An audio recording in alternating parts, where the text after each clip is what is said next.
आज बच्चों ने अचानक से पास्ते की फरमाइश कर दिए थे कि मम्मा आज मज़ेदार सा पास्ता बनाओ, हम नाश्ता भी पास्ते का करेंगे और टिफ़िन में भी पास्ता लेकर जाएंगे। मैं उनके लिए मज़ेदार सा चटपटा सा पास्ता बनाई थी कि पानी में थोड़ा सा तेल डालकर पास्ते को बॉईल कर ली और 2 टमाटर की प्यूरी बनाई। एक पैन में थोड़ा सा तेल डालकर टमाटर की प्यूरी को भूनी, नमक, मिर्ची और हल्दी डालकर फिर उसमें ना सॉसेस मिक्स की, जैसे कि ग्रीन चिल्ली सॉस और रेड चिल्ली सॉस और टमाटो केचप। इनको अच्छी तरीके से मिक्स करने के बाद उसमें ऐड किया हमारा बॉइल्ड पास्ता और ऊपर से डाली ऑरिगेनो। जल्दी से चटपटा सा ये पास्ता बन गया था।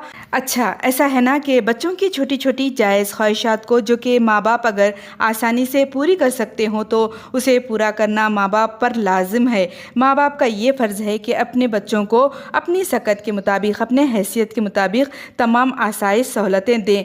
और अहम बात ये कि अपनी हैसियत के मुताबिक बीवी और बच्चों को खिलाने पिलाने से अल्लाह ताला रिस्क भी कुशादा कर देता है।